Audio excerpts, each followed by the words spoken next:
Welcome back into another week of Every Day We're Covering. Chris Parks, SJ Munoz with you once again to talk the world of sports and wagering and have some fun with you here. We're at the end of the Cinco de Derby weekend. We had the Kentucky Derby yesterday.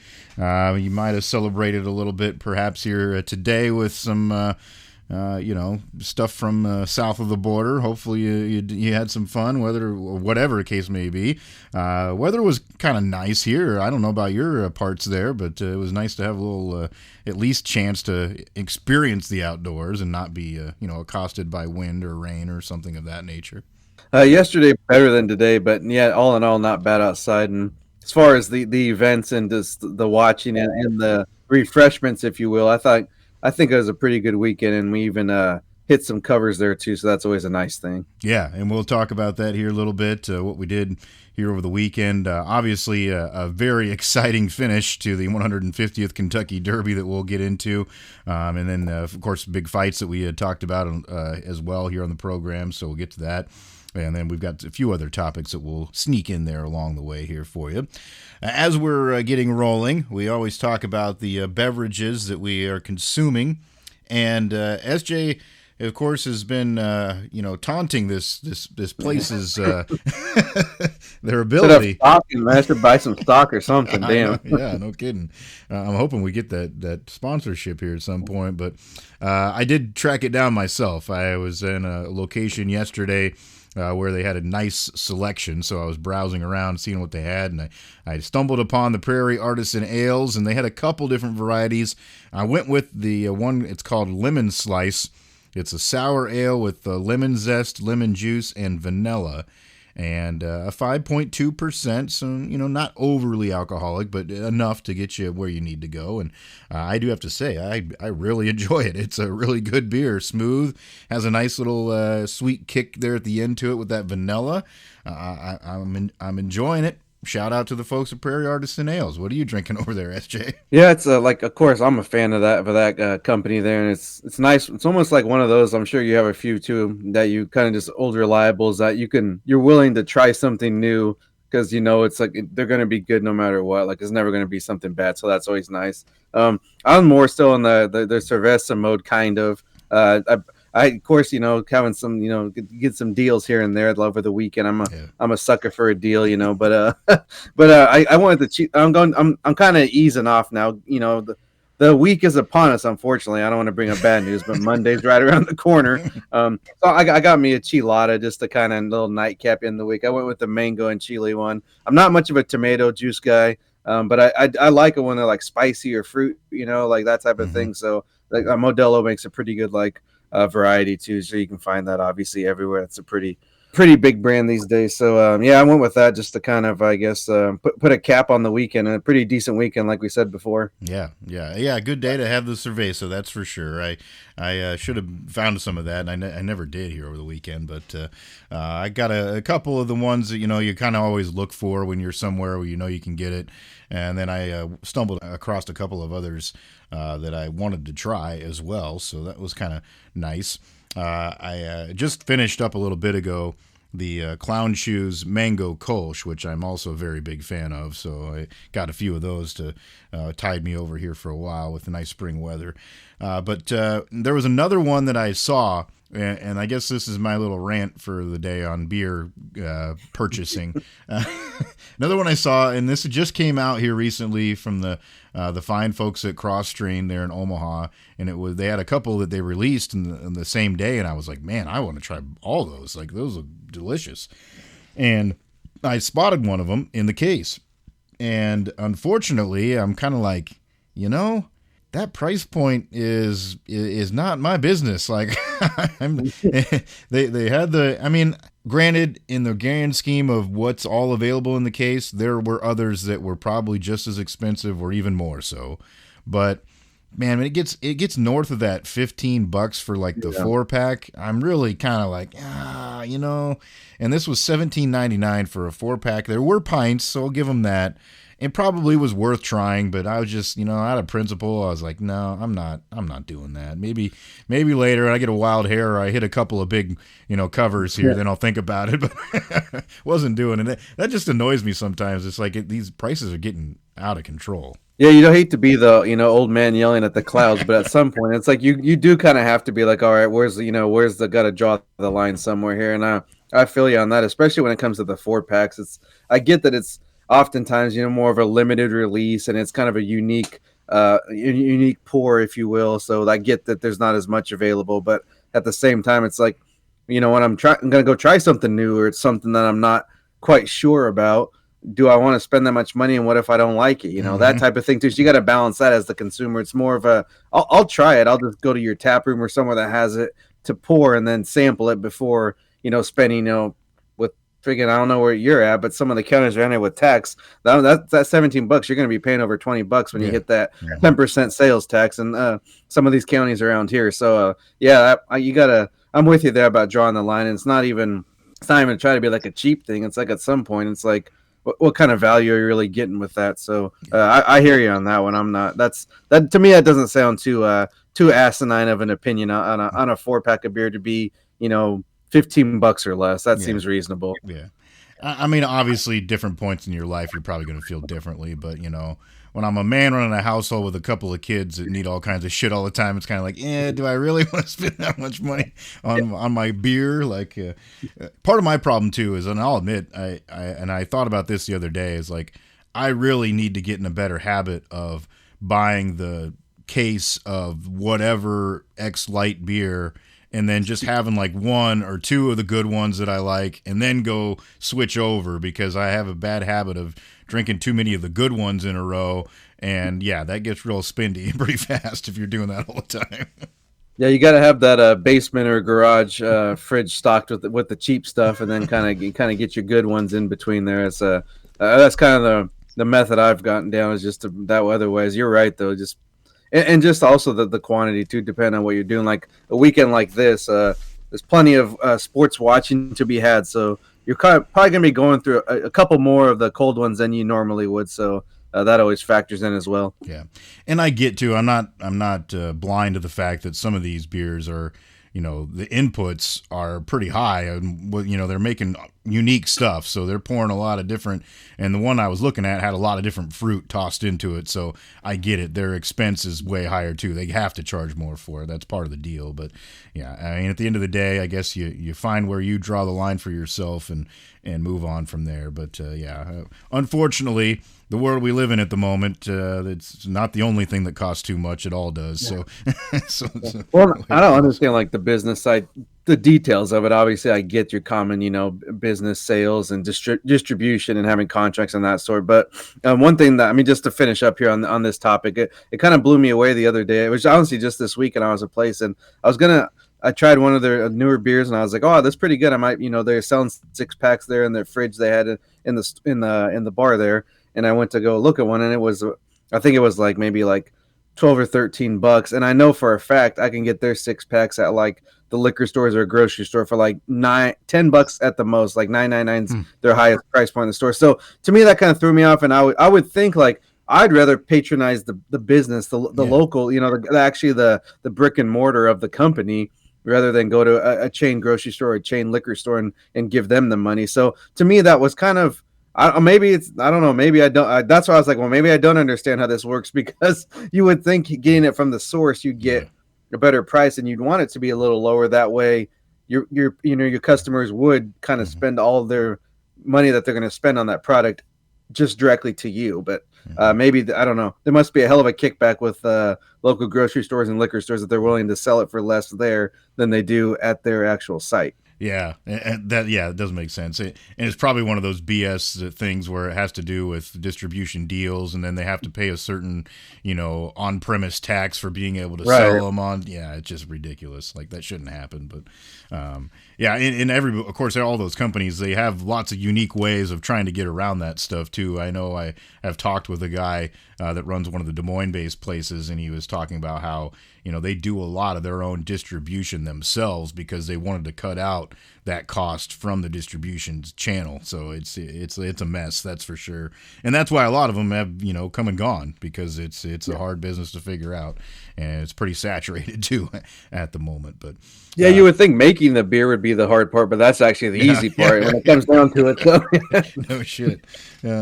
So we'll keep trying the ones that we like and trying to support those places best we can and keep them rolling. And obviously, like we always say, if you have any suggestions for us, throw them our way. Or if you have a story of a place that maybe needs a little extra help and whatever, we'd be sure happy to share those kinds of things. So moving on into the sports here from this weekend, and I guess we'll start off with what kind of kicked off the weekend, and what kicked off our show last time was talking about the 150th Kentucky Derby. Turned out to be one hell of a finish as far as who was going to win the race. Lots of other storylines going on too as far as who we thought was going to win the race. But at the end of the day, it came down to 3 horses at the wire, and one had just a little bit of the snout further out in front of the other to be able to win the race. Mystic Dan at 18-1, which is a pretty decent long shot in the Derby, wins the race by that little bitty nose, and Sierra Leone comes in second. That was the hard charging horse that we had talked about for you, and did just that. He came hard down the stretch and did what he does in the race, but needed that one extra lunge to win it.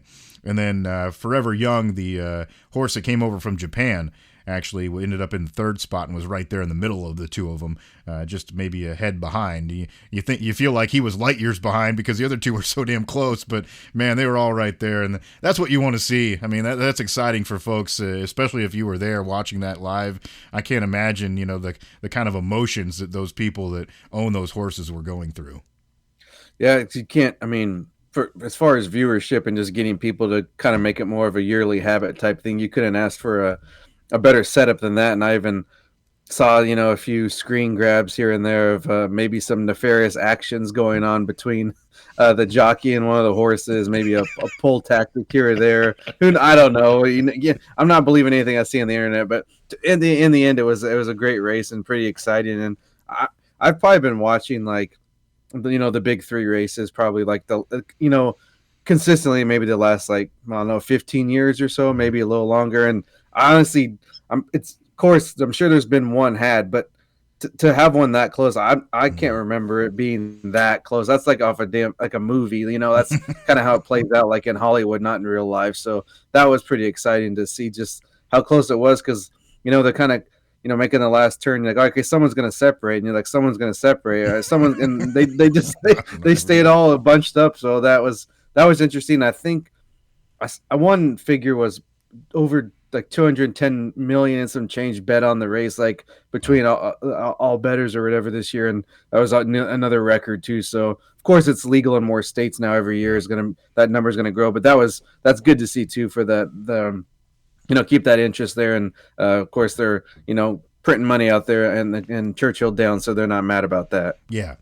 Well, and obviously as a sport as a whole, it really banks on these races, to kind of carry the weight for the year as far as keeping the sport alive, because it is tough on a week-to-week basis for those other races to get attention, or those tracks to get attention. We always talk about there's more and more things that are pulling people in different directions as far as entertainment or things in their life that they have to do. So yeah, getting to the track is sometimes not the priority anymore that it once was. So good to see that those numbers were there as far as viewership and money. I know had over 156,000 people there in attendance, which is just awesome. I can't imagine what that would have been like in that atmosphere, and especially with everybody kind of, I'm sure, speculating and talking there at the end of what happened and their prognostication. But yeah, a lot of fun to watch, and obviously it had a lot of drama as far as some of the other storylines were concerned as well. We talked about here on the pod that we kind of thought it was one horse's race to maybe lose, which is pretty asinine to say in the Kentucky Derby because it is so unpredictable. But Fierceness had ran some times coming into that Derby that were just incredible, topping previous really record-setting horses. And I haven't heard the story yet. I meant to dive into this more after the race and try to see if I could see what the comments were from the camp there for him. But boy, I don't know what happened because he broke exactly the way you would want that horse to break. He was kind of pretty clean out of the gate, had a nice little path to the front of the pack, and stayed out there in front. But you were kind of waiting for that moment where he was going to take off. Like you said, you want somebody to separate, and you thought he was going to be the one because he loves to run that way and set the pace. But he just kind of stayed with those two that he was right next to a long time until around that corner. And then once they turned for the home stretch, he kind of, I don't know, something hit him or whatever, but he got pinched eventually because he kind of lost a step. And then once when he was pinched out, he just flat out gave up. He ended up 15th in the race, which a lot of people kind of, expected if he was either going to win or he was going to just poop out, and he pooped out. It was just weird to watch. I don't know what the story is, but for a horse that was right where he wanted to be, just never materialize. It was really weird. Well, I mean, another position was brought up a lot too of where he's starting, no matter of how much of a favorite that they were. So I guess you could maybe look at that as well as just that spot hasn't won for a reason, I'm sure, and it's more than just being an unlucky number. There's more to it than just that. Of course, how the track plays and all that type of thing. But yeah, it's that's why so many people are interested into it that don't even know crap about horse racing. I'm putting myself in that group. Just it's the unthinkable often happens, so that kind of makes it even more exciting, at least for me. I'm sure the people that are kind of invested in this, monetarily and just grew up around the sport and just kind of more in tune with what goes on day in and day out. I'm sure they don't like that as much. I'm sure they'd like more of a, the sport to play out like it should, or maybe not. I don't know. Maybe they love the uncertainty just like we do. But I'm sure those trainers and jockeys and so want more a more consistent performance. But when you're dealing with humans, of course, it's the same, and dealing with animals, you don't know what you're going to get on that given day. So that's just kind of the gamble of it all with that sport. Yeah, and like you alluded to there, the purist of the sport, they absolutely hate the Derby because, like we said, it's not your typical horse race. There's never that many horses out there. It's weird. A lot of people can do a lot of wrong things to ruin your trip around the track, and you have to have some luck on your side to be able to run the way you want to. So that definitely factors in. But well, more times than not, it seems like weather is a factor as well. It's a rainy day, a stormy day, like just that obviously isn't going to be. I can't imagine any trainer or jockey is going to like, not perfect conditions when it comes to the healthier horse and injuries and things like that. Yeah, always seems to be a thing that does happen there often. But they were pretty lucky this past weekend. It seemed like it was pretty good conditions. Everything went as they planned. And but yeah, ultimately nobody got hurt, so that was a good thing too. And it was a good photo finish. And then they of course went to the tape to try to figure it out, and it was pretty evident. I mean, it wasn't splitting a hair. It was close, but you could tell by the image of that photo finish that you knew that Mystic Dan was the winner. So it's nice that kind of controversy was out of it too. But pretty cool, and obviously a lot of people there, I'm sure, had fun witnessing that, and the whole weekend. It sounded like the whole weekend went pretty well there at Churchill Downs. So that's how it went there. Of course, our plays probably didn't do so hot in that because we had fierceness in the top of most of that stuff. And we warned you. We said we're going long shot, baby. Like you was a little bit more. You were a little more zoned in, but at the same time, it's we put the disclaimer out there well ahead of time. Yeah. I knew, of course. Yeah, our other one that we were kind of banking on there in the mix just to touch ended up being dead last in the field, so that doesn't help the matters at all. The horse that got fourth, now the name's escaping my mind, but he was the other one I had in my try, and actually was the only one that ran decent. And that was the horse out of the Albaugh stables here, the family from Iowa. So I think they were pretty happy about the finish. It's 2 straight years that they've had a horse finish fourth in the Derby, which is not too bad. So pretty cool there. But lots of cool storylines coming out of that. And obviously now we'll look ahead and see what happens here next with they get ready for Pimlico and the Preakness.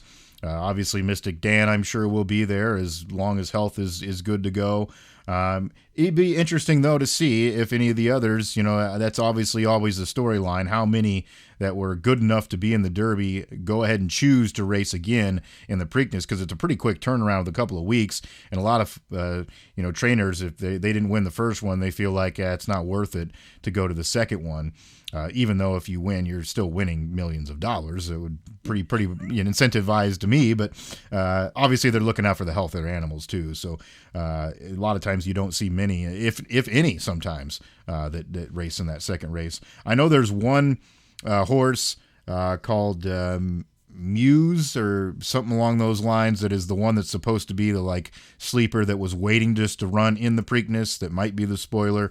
Obviously nobody's expecting Mystic Dan just to walk in there and run away with it, because he wasn't necessarily a favorite to begin with, so you lose some of that kind of hype and storyline beforehand. But it'll be interesting and always fun to watch how that second leg goes. And then, of course, some of them that ran in this one might choose to run in the last one in the Belmont to spoil things down the road. So be a lot of fun to watch and keep up with that as we move on. Another thing that we had going on here over the weekend, too, there were some fights both on the boxing world and in the UFC world as well. But SJ, you were kind of looking at some things to look at there in that boxing match, and how'd you play out here over the weekend? Yeah, not too bad. The player I probably put the most, I guess, stock in didn't quite get there. Canelo didn't get the knockout, but I did have the decision. We mentioned some value on that one, so to speak. So didn't hit the home run, so we still got to clock in, tomorrow in the office. So man's dime for now. But he did win by, maybe go out and check that, hit the replay, hit the highlights if you haven't seen that. It was the picture perfect uppercut. He couldn't plan it any better. I mean, the Munguia is leaning right in just as he just lands it right at flush on the chin. A lot of fighters, that might have been it. It's a pretty tough kid he went against, and he was 43-0 for a reason. So all in all, a good fight and pretty good weekend there. I also did a couple of UFC plays, which didn't go as well. There was the last 3 fights on the main card that I went ahead and made plays on, and the first 2 ended up being upsets. So I guess it was the night of the underdog there in Brazil. So didn't hit those. And one of the guys that won, Anthony Smith, is actually lives in Omaha there and grew up in Nebraska City. So it's nice to see him get a win. And honestly, the last couple of times I played him, he kind of let me down. So I guess I had a little bit of bad taste in my mouth towards his performances. But good for him to get the win and kind of knocked off one of those up and coming guys. And he was kind of supposed to be, the old man, maybe the gatekeeper, and kind of put him to pasture. But he lives to at least fight one more day. We did hit on the main event. Pantoja, the champion there, won by decision. So I just took him straight up on the money line. So got cashed in on that one. But so not a terrible night. Okay, probably average, I guess you could call it. So we'll look at these. Actually got a pretty big fight here tomorrow morning in Japan. One of the top pound for pound fighters is fighting. It'd be I think it's about 7:30 our time here, Central Time, a.m. So I don't mind that. A little coffee, a little bit of boxing. I'm good with that. So that's a pretty big fight. And then next weekend, Lomachenko is back on the scene against George Kambosos out there in Australia, I believe. That's where they're having it. So a couple good fights here coming up next week as well. So we'll be watching that, and then NBA, we're messing with that, and then you got the pucks coming at us hot and heavy lately. So still plenty to be covering out here for us. Yeah, we're still moving along in the NBA and the NHL playoffs. So I'll touch that on that in a second. I did think it was interesting. I noticed something. And, of course, this has been going on for a long time, ever since the 2 entities have risen to prominence. But as we were walking in on Saturday, because we had to go out and do some kids' clothing shopping, of course, which is a never-ending task. Oh, that sounds like a hell of a weekend, yeah. But so we went over to the B-dubs, to be able to watch the Derby. I had to go find somewhere to post up and watch the race. And I noticed on the front door, they had the sign posted talking about, well, we're going to be showing the UFC event tonight. That'll be the sound that's on. We're not going to have the Canelo pay-per-view on for you with the boxing match. So I'm sure that's always kind of like a clash with those places. Mm-hmm. How do you make those decisions? And obviously, it's about playing into your local audience and what you think's popular. It's interesting. Yeah, it's definitely seems to be the case more often. I know they have. I'm pretty sure it's got to be like a corporate type of deal because it almost seems like all the Buffalo Wild Wings are pretty much locked into the UFC, which it does make it nice when you want to watch those because you know it's going to be guaranteed to be on, and they don't typically, at least the ones I've go to, don't even charge a cover or anything like that. Of course, you're paying enough on your tab. Don't get me wrong, but they don't make you pay extra. Like some places do. But yeah, you're right. It's hard to find, especially for someone like myself. And I know a couple of the guys, I watch fights with, down here in KC. It's hard to find that happy medium of places that show both. It's like one or the other a lot of times. So yeah, that's a good point you bring up because it's that happens more often than you might think. And I know honestly, a lot of casinos stop showing fights as well. Just both like boxing or UFC, like they don't really show anything in their sports bars, consistently. Of course, if you get the big time fights and stuff, they'll show. Of course, they're going to show them because they're going to make money off them. But I'm talking like week in week out basis. They're not just showing anything and everything that's on pay per view. So yeah, it's harder to come by, and I think that's maybe I don't know if it's the illegal streams or just the online access, but either way, maybe that has something to do with it too, because people are not wanting to go out. Because I mean, you think about it, these pay-per-views, sometimes they're upwards of $90 to get one. But if you go out and watch it somewhere, even if they don't charge a cover, you sit there for 4 or 5 hours with, maybe it's you and, and a significant other, or you and a family, like you're probably going to spend more than $90. So you kind of got to balance. That's a balancing act too of, is the cost worth it? And then you got to, drive somewhere. And if you go into, a busier district and wherever you live is got a park, and then you got to, how early do you have to get there if it's going to be really busy? So all that factors in too. So yeah, no, that's things I kind of I've gotten a pretty good groove these days, but it used to be a battle for some time just to kind of figure out what's the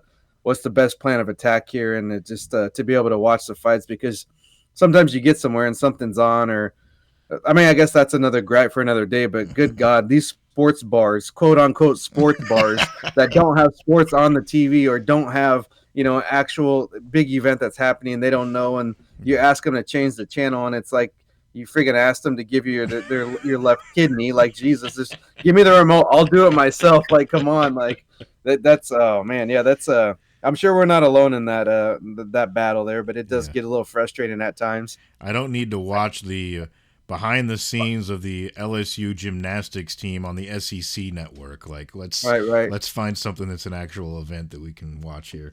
It's interesting. It's a struggle, and I understand from some of those places too. Like you talked about, not consistently showing some of those pay-per-views.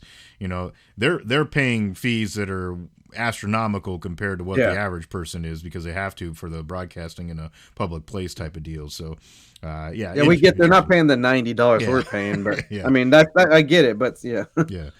Definitely interesting. Yeah, and it's I guess if you find your places that are going to be what you like, and start to get used to it, and hopefully they're consistent with it too. That's the thing. Another just real quick here on the NBA and the NHL too.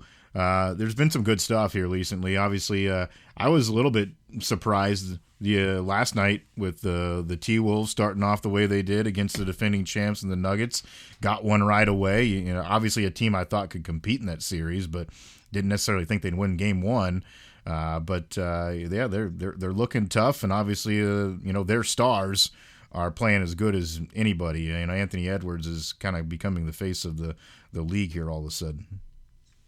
Yeah, you obviously were a little closer on your pick there. I thought I was surprised because I thought Denver's going to cover that 4.5, and you were. I don't know if you were watching the end of the game, but I believe it was Aaron Gordon who took that last 3-pointer with like about 30 seconds or so left. He hits it. That's the over. Be like that. He rimmed out too. Like it was halfway down. I was like, oh man, that would have definitely hit that total there. And I had no shot because I thought Denver was going to win game one. I wouldn't be surprised. I wasn't going to be surprised they lost the series before it started, or if they went to game 7. But you just kind of figured they had a couple more days off. The more experienced playoff team there. I thought maybe they'd kind of come out and control game 1, and then maybe get hairy in game 2. But now they're kind of in a big spot here. If they go to drop this one, it's not looking good for the defending champs. Yeah, no doubt. They're in a world of hurt here if they fall down 0-2. But yeah, fun. I'm sure it'll be a fun series to keep tabs on. A lot of good players, obviously, in both those teams, and playing well right now. It's pretty exciting. Yeah, you always hate to see those endings too. You're so close on something. It's like, God dang. And speaking of that, I didn't necessarily wager on this game the other night just because I didn't really have a clue what was going to happen. So I stayed away from it. But man, what a finish in Leafs Bruins last night in Game 7. They absolutely were duking it out. The goalies were just incredible throughout the whole game. So it was 1-1 until the bitter end of the game. And Toronto ends up flipping one to the middle of the ice that caroms off of a skate of one of the Bruins. It's right in front of the goal. And they're able to make the save with the pad to keep it out of the net with 1 second left and send it to overtime. And it was just like one of those moments like, holy crap, how did they get that kind of chance in that moment? Obviously, I think for a lot of people, it would have been kind of bittersweet to see the series end on a, kind of fluke kind of thing like that. But that's part of hockey too. Like they talk about it all the time. Just throw the puck at the net because you never know what's going to happen. And it was just one of those perfect moments. But yeah, it wasn't meant to be. The Maple Leafs in Game 7s do not get along. I think that's now number 7 in a row that they have lost Game 7s. It was either going to be one thing historic or the other because the Bruins were on the verge of giving up a 3-1 series lead for the second straight year. They did not let that happen. That would have been the first time they said in any major sport. I was surprised by that. Any major sport that somebody in a 7-game series had given up 3-1 leads back-to-back seasons. But they escaped it, and they got just one hell of a carom in overtime. Like their center ice, and I can't remember who had the puck. He just tossed it down there off the backboards, and here comes David Pastrnak skating in, just kind of sneaks behind everybody because nobody was expecting that puck to bounce right back out in front of the net, and he goes backhand, forehand, and tips it back in. It's right behind the goalie. And it wins the game in walk-off fashion. They're in Boston. Obviously, the place goes nuts. But it was a hell of a game, and those are the kind of things that you want to see in sports to keep things interesting. And I'm sure everybody, whether they had a wager one way or the other, was on the edge of their seat for a long while in that one. Yeah, I mean, yeah, that's hard to do. Like at this point, it's almost like when it gets to Game 6 and it's 3-3. Toronto, I'm just gonna have to be like, okay, we ask. It's all you. You're gonna, because how does that even happen? You think know. Like, especially with pro sports, it's not the same team year after year. Like, I know that some players are there, and you're gonna keep your core probably if you can, but I guarantee there's no way it could have been the same lineup for more than a couple years, and you're still losing like every Game 7. It's obviously a mental thing, you would think, but at the same time, it's different people, so it's not the same like. It's not the same brain, so you can't just say it's mental. Like it's different people. So that's just like that's when you start. I don't believe in like luck and curses, but I don't know how you can label it anything different. Like how like I don't like. I mean, obviously it's gonna at one point it's got to end eventually. You would think, but it'd be hard to kind of see to the end of that tunnel there when it just keeps happening, and especially the ways that it happened, like last night in particular. That's you got to just, I don't know. I don't even know. They probably, I don't know. You slept last night. Probably just, fill up the biggest mug you got and just drown your sorrows for a week. Like, come on. Like, I don't know how you get over something like that, especially because there's got to be at least a couple, 3 players that have been a part of multiple of these series losses like that. And you're just like, man, like, what do you have to do at that point? You really got to start looking at the psychology of it, I guess, is the only thing I can point towards because it's got to be something there. Yeah. Luck is obviously not on that franchise's side. Like, they finally got over the hump and won a playoff series last year, which they hadn't done since I can't remember what the hell the date they said was. It was a long, long time. But yeah, just to be on that kind of verge. And of course, it hurts even more when you're the team that forced it. You came back. And you have the momentum on your side. You've kind of put the other team in the corner, and you think that a lot of times that team is the one that wins that Game 7, but not to be for the old Maple Leafs. So, yeah, another year they wait, and Boston moves on. And they're tough. There's going to be some fun series here moving forward in the NHL playoffs, so the way it's going, there'll be a lot of good stuff to talk about and wager on. So we'll, of course, put that out for you as we go. One other quick topic we wanted to touch on here, because I saw this story here this week, and well, it's been multiple stories, but the first one that I saw was Boomer Esiason making an announcement early in the week that he was going to continue doing his radio program that he does on WFAN there in New York, but he announced that he was not going to be part of the NFL Sunday Countdown program anymore. And he said, kind of made pretty obvious that it wasn't his decision. He was told that was the thing that was going to happen, so he was out. We later find out that Phil Simms also was booted out, and Matt Ryan is going to be joining that program now. So it's kind of I don't know. It's two parts to this, because one of them is you never like to see somebody forced out just because of their age, and it certainly seems like that's kind of what happened with those two guys, even though Bill Cowher's still on the show, so I don't know how that math adds up. But they got rid of a couple older guys, brought in a younger guy. That's what it looks like from the outside. So that kind of sucks on its surface.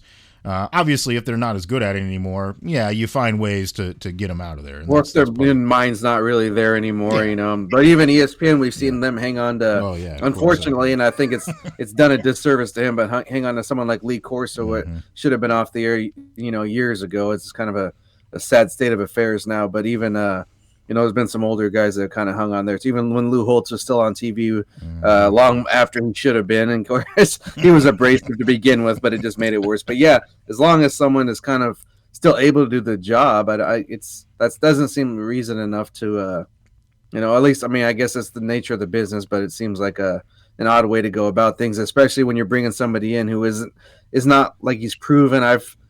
I don't remember him ever speaking eloquently on anything, let alone, being a TV type or someone that's going to kind of bring anything of any bit of wisdom or knowledge to, a segment or analysis or anything like that. Obviously he knows the game because he played quarterback, but that seems like it almost seems like the crutch that I'm not saying just them, but NFL seems to do it more than other leagues when it comes to coaches and TV personalities. It's like, oh, they used to play. Oh, they can do it. Give them a chance. It's like, I don't know if it seems to me that doesn't always work out. At least we've, talked about the people we don't care for and have kind of, maybe not done so well at their job, but it just seems like that's, as long as you played, you can do it. And that's like the NFL's mentality. Mm-hmm.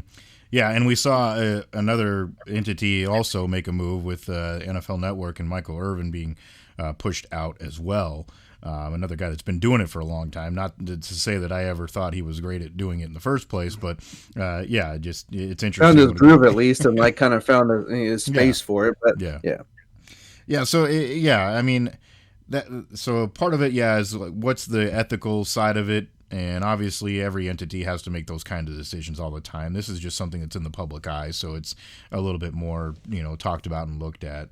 One of the other reasons I know that was behind this too is they had a producer change at CBS. So the guy that had been running the show for a long time, it changed hands.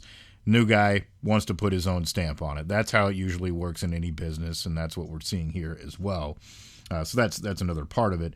But like you alluded to, from two guys that have been in, we got into the journalism business and went to school for that kind of stuff because we wanted to be a part of it and wanted to have aspirations to climb to those types of positions, and you have to work your ass off to be able to do it. Now, when you see these kind of guys, coming in, and obviously every job is different, like you said, you play the position, you inherently know a lot about it, but are you proven as a public speaker, as a broadcaster? Like, they don't have those skills. You just automatically get handed the job, and it sucks for all the guys out there that have worked at it for a really long time, and try to improve their skills and prove that they can do those types of things, but they never get that chance because they didn't play on an NFL field or they didn't play a whatever professional sport. So that's not the role. It's pretty much anymore, it seems like if it's an analyst job or if it's a color commentator job, you had to have played the sport at some point, because not many other guys that are outside of that realm are ones that get those positions. Yeah, or you had, your dad was in the business or a family member or Yeah. something like Hmm. that kind of gets you in. But other than that, yeah, you're right about that. And I think maybe some of the disservice too, hardworking journalists that have kind of been putting in the time and maybe aren't getting the breaks that they're I don't want to say deserve, because you just whatever you get's what you deserve. It's just life. It sucks sometimes, but Hmm. we're not all living the life we wish we live. Otherwise, no one would be working for a living. We'd Yeah. just be, enjoying life. So, but I think some of the disservice is when you know people that are good at it do make it look easy. So I think some of these, the executives and the people in charge kind of say, oh, I'll just give them, give them a couple lines to say and talk about it and they'll be fine. Kind of, it makes it look easy. And then you even hear them on the interviews and they say, oh, I got the greatest job. All I do is talk about football. And I Hmm. get what they're saying, but at the same time, you're kind of diminishing how much work goes into it, how much talent you have to have. And some of it is natural. Like, Yeah. you can work with somebody for so long and teach them this and go, practice broadcasting games. But when that green light goes on and there's nobody there except you and millions of people, but you don't see them, they only see you. It's kind of a different world. Even when the mic clicks on, you've been in the studio lots of Hmm. times.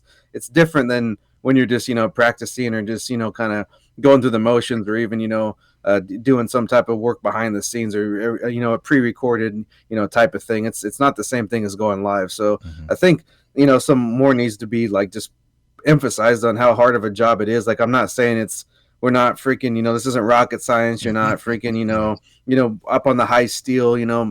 welding iron, or you're not, building the railroad or nothing like that. But it's a different type of hard work, but it's still hard work. Yeah, yeah, yeah. One of my mentors at my last stop always would say, that was kind of his running joke, is we're not breaking rocks for a living, and that's very true. We do appreciate that we're getting to sit here in a nice, comfortable office, and that kind of thing. But yeah, there isn't a certain amount of pressure to it once things are live. Like I've seen plenty of people that I thought were extremely capable and talented, and then the minute that the lights came on, or that mic light came on, they just froze. Like Mhm. it's a different thing. Like it's just a weird feeling. You can't explain it until you do it, and obviously, yeah, some of these guys aren't near as qualified as others to be able to do that. So you hope that you start to see that change at some point, or at least see a few guys get that chance and that crack at it, because you could understand maybe how good the position could be.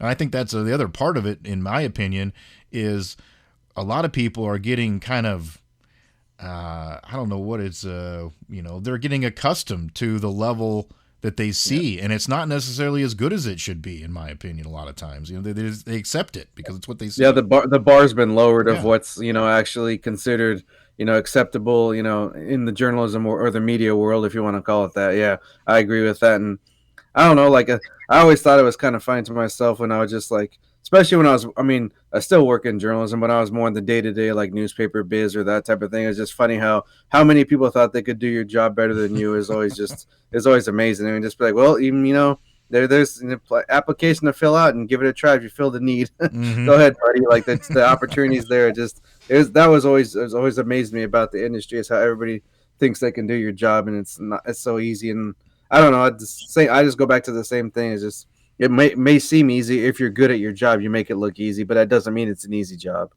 Yeah, and I see a lot of people that are pretty damn good at it and show that they're good at it, but they're at a small level, and they maybe never make it to that next step, because honestly, there aren't that many of those top tier jobs that people are looking for, and that are going to get you by the way you want to in life for your entire life. So that's part of it too.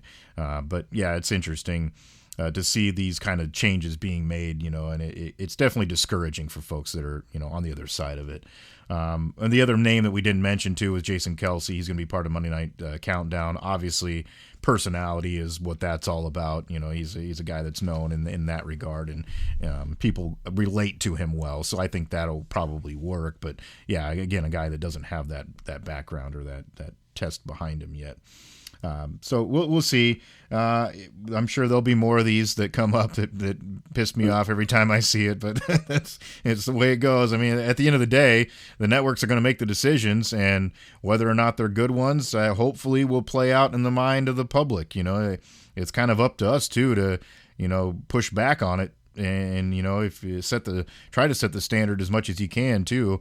Unfortunately, it's kind of like a byproduct too, because a lot of times people are going to watch the game because they want to watch the game. They don't give a rat's ass who it is announcing it, maybe. And unfortunately, those guys might continue to skate by, if just because they're the ones there. But yeah, that's my kind of issue with it. It's like I'm pretty. I don't. I don't say this in a good way. Like I don't. I tried to watch Sports Center the other day and I couldn't do it because I wanted to see. I was kind of trying to pick up on some things real quick that I missed, and I was like, dude, this isn't not Sports Center. It's just a bunch of like court jesters like trying to be funny and they're not. mm-hmm. And even just with like games and stuff. Like I mean, I guess I don't watch NFL much, but if you want to watch the game, it's like you're gonna watch whatever broadcasters they throw at you. But I mean, as far as like the screaming at each other's shows, I don't even flip. I mean, I don't even flip by those channels. Like I'm not even going to give them or click on anything they've posted a link to any of the. I don't even know what they're called now. Is it still like First Take and all that shit like that? Like whatever it's called, like Skip Bayless, those type of people, Shannon Sharp. Like I'm going right by those ones. I've even kind of soured on and that's just been the last like couple of weeks or so. I just kind of really soured on the NBA TNT deal. Like they're missing a lot of substance. It's just kind of like who can be funny, who can do the biggest prop and his gimmicks. And I mean, I've never been a Barkley fan, and he's just as he's gotten more outspoken, he's just kind of been more, to me at least, more reason not to watch that. And I'm kind of like, again, I'm not saying it in a good way. Like I used to really enjoy that show, and even Sports Center, and just there was a lot of good quality product out there. And when it gets to be more about who's on the screen than the actual show, I think that's kind of where we run into that issue there of just, it's you could still be, a star and be popular and get fans and all that stuff, but while you're still, doing the job that's required of you and not, try to make an improv night every Thursday night or whatever you're on TV. Yeah, it's part of that clickbait content world that we live in. Certainly has influenced that stuff as well.